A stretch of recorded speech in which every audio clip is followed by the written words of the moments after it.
again. Walao, it's so lame lah. I'll tell you what. Maybe it's a little bit lame, but I'm going to tell you the science behind it.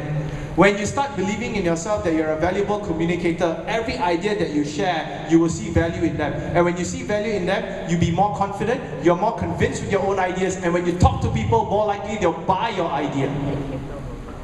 So for those of you who think it's lame, how much do you want success anyway? You know, last time, 2-3 years ago, not too long ago, if you ask me come and speak on stage, I may be wearing jeans or shorts on, you know. Most likely I'll be wearing shorts and slippers.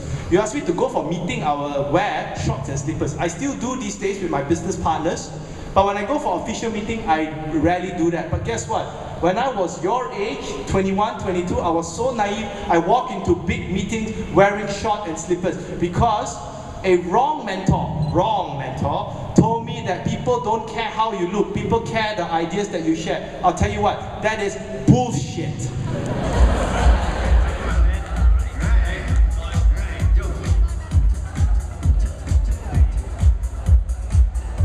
Terima kasih semua. How are all of you doing in Johor today? Bekerja dalam syarikat yang bagus, menjadi usaha muda juga akan bertambah, betul tak? Maksudnya, at the end of the day, your goal will become bigger. Boleh nampak? Can you see that? So always remind them. How many of you here currently have a job? Can I see raise of hands, please? You're currently employed. Great. Now, before I continue, I would like to share with you the best kept secret of how successful people in the workplace get ahead compared to anyone else.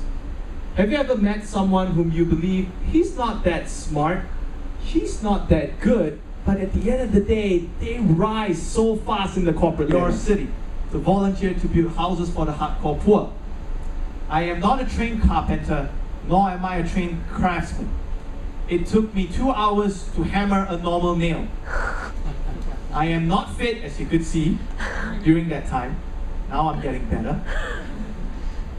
But I'm here to help one of the families.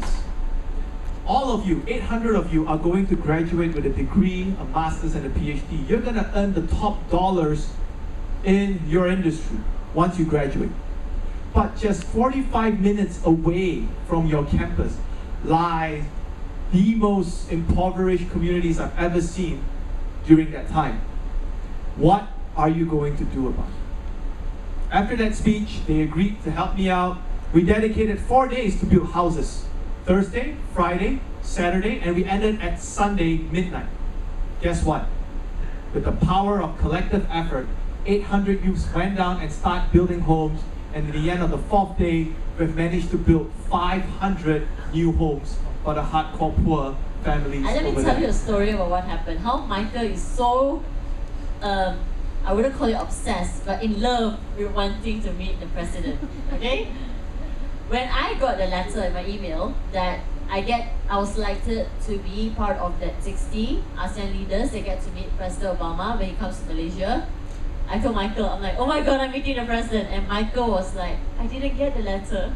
And I'm like, let me ask for you, okay? So I was emailing and writing in again and again to my contact in the US Embassy Malaysia, asking them, you know, I have this guy who is very interested to meet the president. He's been trying to meet the president since 3 years ago. You know, he wrote to his grandmother, he met his grandmother, he wrote to the president, to the White House.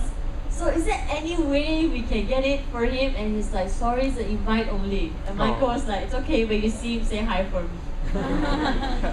But you know, dreams come true. We had a lot of great speakers, a lot of leaders, industry experts, motivational speakers, NPO organizers. So all these people came in with a message, but the one person that made an impact, I think, not only to me, but to everyone in the room, was Mr. Michael. Mr. Michael, his message was that we as young people, youths, we have to make an impact, make a change, and that's true. I believe in it. But the difference that set him aside from the other speakers was that he really knew how to catch our attention, motivate us, speak to us, that it reached deep inside here.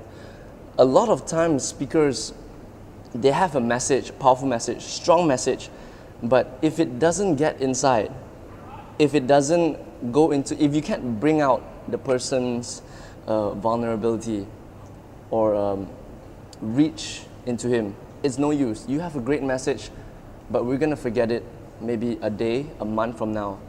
But if you can do what Mr. Michael does, and really bring it out in the students, in these youths, we're gonna remember this, what Mr. Michael said to us 2 years, 5 years from now, when we're out there becoming leaders, changing the world maybe, just like Mr. Michael.